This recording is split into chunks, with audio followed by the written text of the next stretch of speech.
Now step into the incredible, amazing future as we go exploring tomorrow.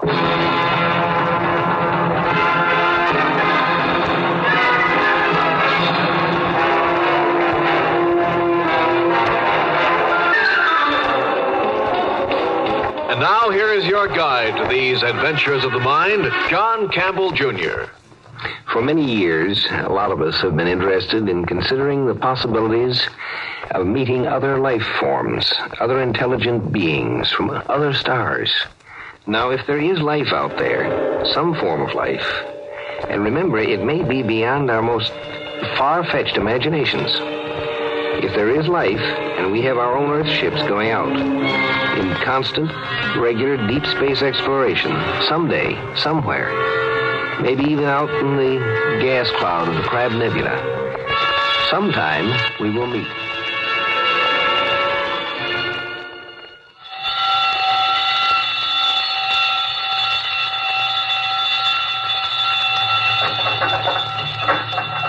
Step it up. Step it up. The scanner. Maximum. Maximum magnification. Maximum mag. More. Sorry, sir. Max is max.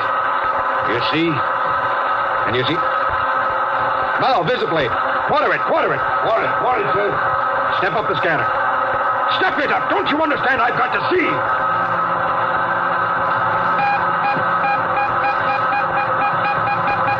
Nothing.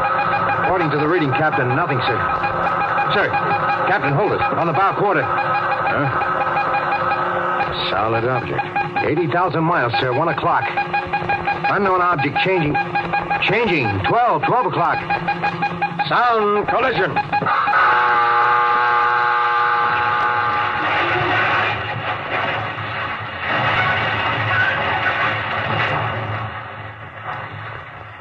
Make ready, Mr. Dort. Now hear this. The captain will now address the ship. First, you've heard the collision alarm. You will all now take action stations. Man all weapons. Condition of extreme alert. Red. I repeat, red in all departments. Instrumentation tells us there is an unknown solid object less than 80,000 miles dead as we go. There is a locator beam on us. I repeat, there is an unknown locator on us, giving us unexpected feedback echo. Men, we are not a warship. May the Almighty be with us. That is all. Mister? Nothing, sir. Now I see nothing on the busy place. But radio locator. Here, look at it, sir. Up and down. Something monstrous. Monster in size, sir. Making lunatic dashes toward us. At collision speed. Then skipping away at the same fantastic speed. We are not a warship. Here it comes. Here it goes away again. All on radio locate. On busy plate by eye, nothing. Can't detect a thing. How many solar systems in our galaxy? How many? How many planets fit for life? And how many kinds of life could there be? If this ship isn't from Earth, and it isn't, it has a crew that isn't human. And things that aren't human but are up to the level of deep space travel in their civilization could mean anything. Yes, sir. Something like this has been talked about and speculated about for years. Mathematically, it's been an odds-on bet that somewhere in our galaxy there'd be another race with a civilization equal to or further advanced than ours. Nobody could ever guess where or when we'd meet them. And it looks like we've done it now. Oh, do you suppose they'll be friendly, Captain? Thank the Almighty for the blasters. Here they come in for us fast again, sir. Oh, pulling away again. Yes, I can read the beam. If you'll pardon, sir, the blasters are for meteorites, sir. They were never, were they, designed as space weapons? They can serve as pretty good ones. Because we don't know what they're like, you fool! And we can't take a chance. We can't trust them the fraction of an inch. Sure, I know. Let's try and find out all we can about them. Let's meet. Let's try to be friends with that ship out there. Well, we don't. And you realize why? Because they have locators. Because they might trace us all the way back home without our knowing it. And we can't risk a non-human race knowing where Earth is unless we're sure of them. And how can we be sure? Do you know, Mr. Dort? Do you know, Mr. Dort, with your sentimental Pollyanna slush pile that calls itself your brain, your mind? Unidentified object retreating against our locator, sir. Back and forth. Back and forth, the game goes on. They're afraid. We're afraid. Oh, sure. They could come to trade, of course. Import, export. That wouldn't hurt. Or maybe these creatures will be aesthetic marvels, nice and friendly and polite, and underneath the Tojo type. But am I going to risk the possible future of the human race on a guess that it's safe to trust them? The one thing I won't risk is having them know how to find Earth. Either I know they can't follow me or I don't go home. And they'll probably feel the same way. Ready to ship for supplemental command. There, sir. By sight on the busy plate. I see it. For the first time by eye. It's a small... No, sir. It's bigger and bigger. bulb. Bulbous shape, like a pear. Headed for us at extremely high acceleration, sir. Hard about. Hard about, sir. Put us about. Put us about. He's crossing the T. Dort, patch me a relay. Put a relay key to the blasters. Direct to the blasters under my hand.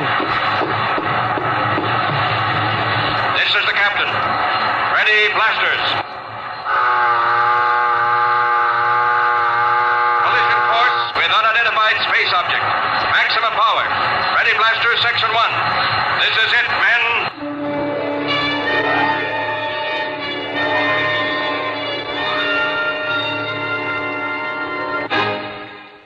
Exploring Tomorrow continues in just a moment. Two spaceships, two scientific expeditions, each uncountable miles from their own home. One from Earth, one from where? The other ship stopped, Captain. Cut power. Quite stationary, sir. Captain to crew. Steady as you are.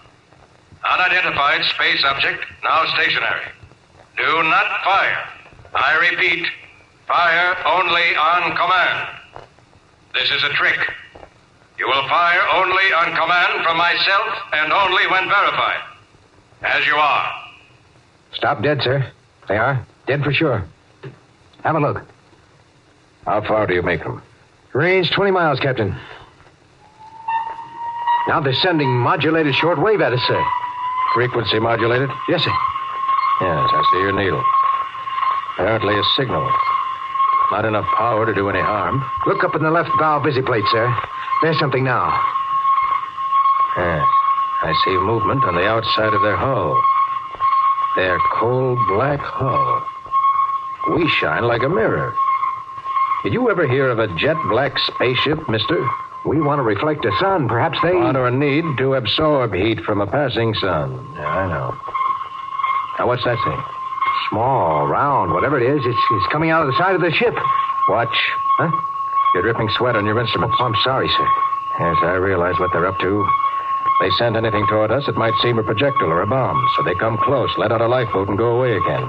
Figure we can send a boat or a man to make contact without risking our whole ship, too. Captain, that means they think... Pretty much as we do. Yes, I'm glad that finally occurred to you.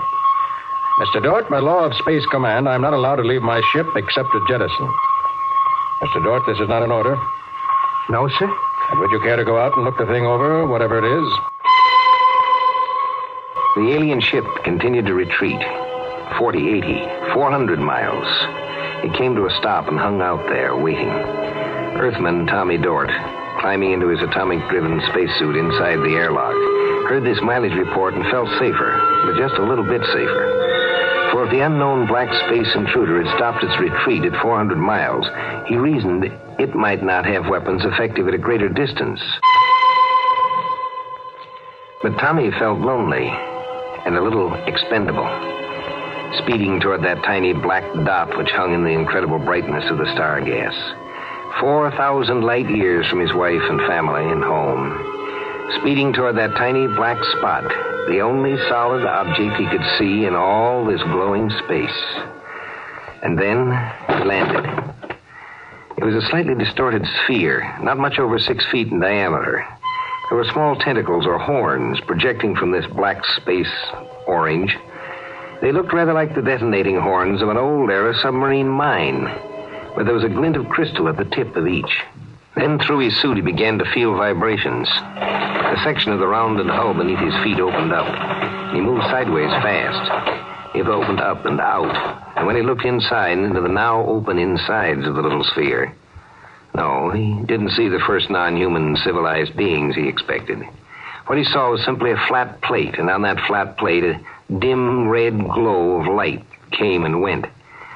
Even inside the protection of his spaceship, Tom Dort felt the hairs in his neck rise and bristle. In momentary terror, he pressed his sleeve button switch communicator. Very good, Mr. Dort.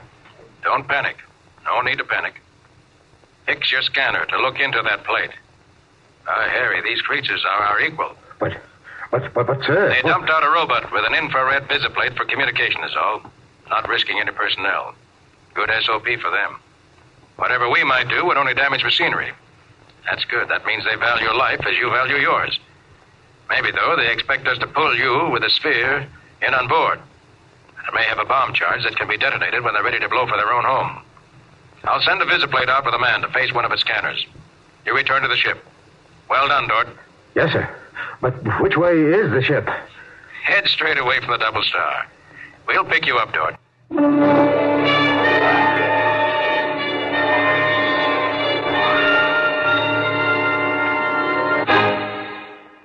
A tiny black bulbous robot floated in space between two spaceships, ours and theirs. It represented a culture, theirs, which was at least up to ours. Now our two races could be friends. We could also be deadly enemies. We were a monstrous menace to them, and they to us. And the only safe thing to do with a menace is, of course, to destroy it. This truce, weeks and weeks. It's starting to get the crew. Mr. Dort. I'm busy. Still calculating, Captain. Let's see, where was I in thinking? How do we establish friendship without risk of treachery? Friendship is based upon confidence. Or is it? Can confidence be established on a foundation of necessarily complete distrust? If you can be patient a bit longer, sir, I think I've figured out a way we can talk their language. I mean, communicate. Since they seem to be stone deaf. You can. I think, sir. You can? I believe now, sir, we can say almost anything we wish to them and understand what they say back. But, of course, sir, you'll never be able to know how much of what they say is the truth. Well, neither will they about us. Go on, mister. Well, I've managed to hook up what amounts to a mechanical translator. We showed them our recorder in the vision plates, and they showed us theirs. They record the FM direct, I think. Now, they don't use sound at all, even in speech. My guess is, sir, that they use microwaves for what you might call person-to-person conversation. I think they make shortwave trains as we make sounds. Telepathy? Yes, sir. I think, sir. I'm ready if you are. If you are, that is prepared to talk with the skipper. Turn on your mechanical translator.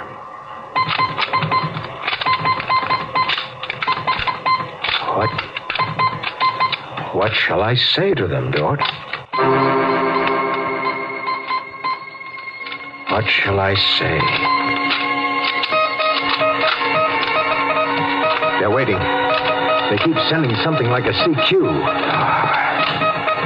They're oxygen breathers, sir, and they appear not too dissimilar in certain ways. I'm sure I detected signs of irony. Irony? I mean, sir, that implies humor. In other words, sir, I think they could be likable. All right. Send this. Hi, sir. They're acting suspicious. All right. Say, the appropriate things about this first contact of two dissimilar but civilized races, and that my hopes that a friendly intercourse between the two peoples will result. Excuse, sir. What appropriate things? Oh, just a second, sir. The skipper sends you the following, quote, "That is all very well, but is there any way for us to let each other go home alive? I would be happy to hear of such a way if you can contrive one. At the moment, it seems to me that one of us must be killed." Unquote. All right, then. Send this. Look here out there, whoever you are. It looks like we have to fight, and one batch of us gets killed. All right, we're ready if we have to. But if you win, we've got it fixed so you'll never find out where Earth is. And there's a good chance we'll get you anyhow. We've stayed here a month, and we've swapped information, and we don't hate each other. There's no reason for us to fight, except to protect our races. Well, he says, sir, yes, all you say is true, but that his race has to be protected just as you feel that yours must be. He says, quote, perhaps this will help us to think clearly.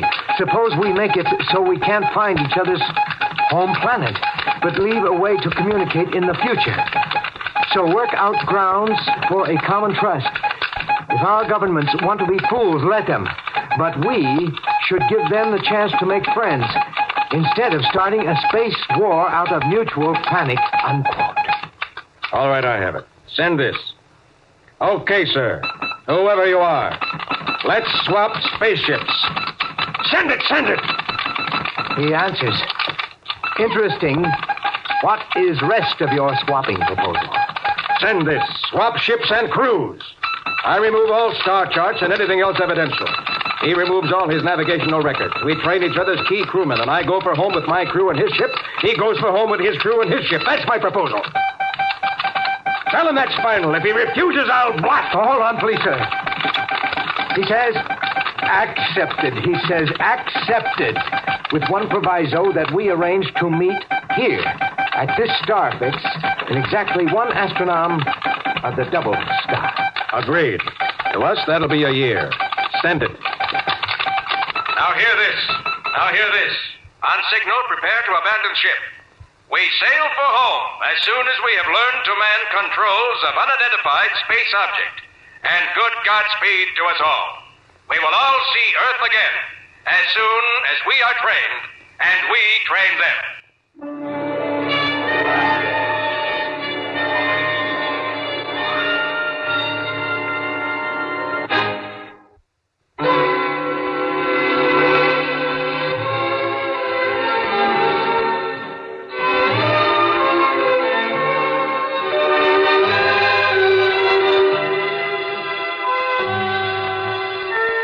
There's a hidden assumption in the story we just heard that any intelligent entity can and may lie. I wonder just what a lie is and why it is that we expect intelligent entities to lie. Could a machine lie? Could an intelligent machine lie? Well, next time we have a discussion on that I think you'll find interesting. It's called Liar.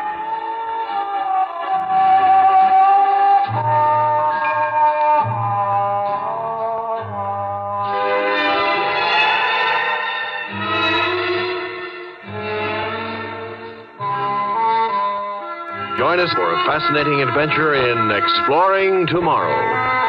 Heard in our cast tonight were Lon Clark and Lawson Zerbe. Script was by Murray Leinster, adapted by Peter Erding. Produced and directed by Sanford Marshall here in New York. Bill Maher speaking.